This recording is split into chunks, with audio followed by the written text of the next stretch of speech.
Hello and welcome back to my coverage of the Mia case, as we call it in Denmark. This is the case about this young woman, Mia Skadhauge Stevn, who were out celebrating the lockdowns were over. At around 6 in the morning, she's last seen stepping into a dark car. She's later found in a wooded area in 231 pieces. This case have a 37-year-old defendant who was apprehended shortly after her disappearance, and he has pled guilty to one of the charges. He's charged with rape, the murder of Mia, and then indecent handling of a corpse. The last part he has pled guilty to, and I think the reason he had pled guilty to it is because, unbeknownst to him, his GPS had tracked his whereabouts all the night, so the police could get all the data of every stop he made. He has been interrogated for 2 days, and his story was something akin to: at 6 in the morning, he sees Mia down in Aalborg, picks her up because she looks like she's cold, she hasn't got a jacket on, so he's just gonna be nice. They ride around somewhere in Aalborg talking. She falls a bit asleep, but then wakes up and starts making fun. They go north. Up near here, there's a army base. He tells her, well, I used to be a soldier. She thinks that that's really impressive, so they are going into this wood to see some military training grounds.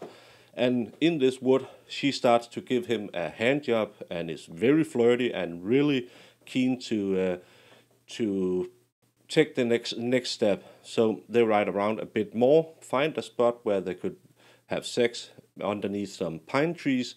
She runs into those pine trees, fell over, her back got stuck in the trees, and she broke her neck. That's his explanation for what happened that night. So he never raped her and he didn't kill her. But after she broke her neck, he goes into a panic. He has a former conviction for tampering with the brakes of an ex-girlfriend's car, so he thought, well, this will be bad for me.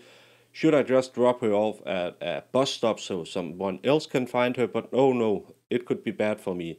So he puts Mia in the car and rides up here to this small city where he has his house. In the house, he's saying he's crying a lot and in a panic, but still he makes if anyone has seen Dexter, he puts plastic up in his workshop and then goes to work with various tools and parts her in 231 pieces, which he spreads in this wooden area just south of his town. He couldn't answer why he didn't call the police if it was an accident, why he didn't go to the hospital, because he was just in a panic. That's the explanation we had from this guy who's the defendant in the case. We know at the scene where she supposedly broke her own neck, her breast band-aids were found. And I'm not sure what kind of breast band-aids, if it's just tassels or something like an invisible bra, but a witness today will testify that Mia wore those at the night she disappeared. The defendant have no explanation how those band-aids were in the woods, because he didn't see him and he didn't take her clothes off. So that's a small discrepancy that's hard to explain for the defendant in this case, I would think. But again, all the witnesses today, besides a police officer who found the breast band-aids, were talking about this night in this part of Aalborg where Mia had been partying for the most of the evening. Her friend were talking about she was a really good friend with her. They talked all the time during all the lockdowns. They got really close. She knew a lot about Mia. They went into town. They had a fun night. When the friend wants to go home in the morning, they go to, there's a place where you can leave your jackets. That's for all the bars in the street, so you have one central space. And Mia has some trouble finding her phones. Mia is very drunk at this time. Her friends tell her, her friend is drunk as well. But they get their jackets, and when the friend is struggling with getting her jacket on, Mia disappears. And her friend thinks, well, that's kind of a shit move. But she's just thinking, oh, okay, she has a boy with her. I don't know what if it was they went home together, but they left the place, and she just thought, well, Mia just jumped down and took the bus home, and she wrote her a Facebook messenger, and but Mia never opened that. Around half an hour later, different witnesses had been in close contact with Mia on different parts of this street. They all described her as something from medium drunk to very drunk. She was slurring her words, she was very flirty, she was very happy, she wanted to dance. She might have been a bit kissing a few of the guys. Some say it's just a peck after a dance, and another one said, well, she kissed me to make me dance with her. But again, when she was asked to leave in the morning, she got angry because she wanted to party on. But after that, no one seen her, because that's when she goes down to the bus stop where she was picked up.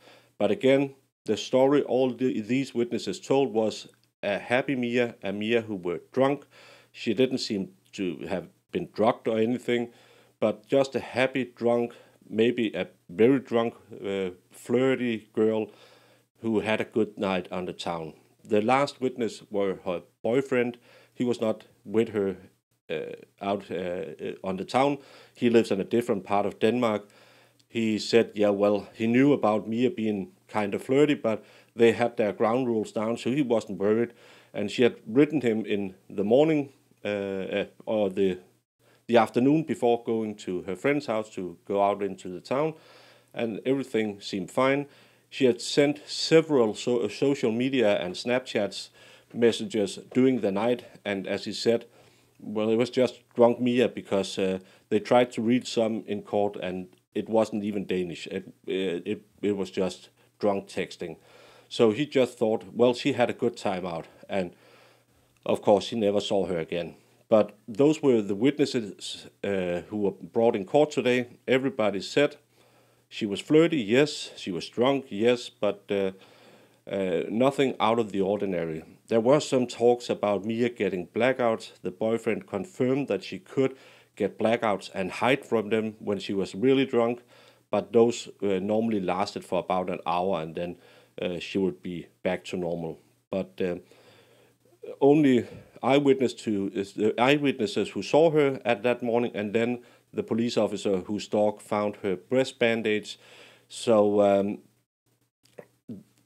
there wasn't a lot of things about the defendant in this case. This was just to establish a timeline for Mia, and then to put the breast bandages with Mia's DNA at the scene of the crime, and have the friend corroborate that Mia wore those breast bandages at that night.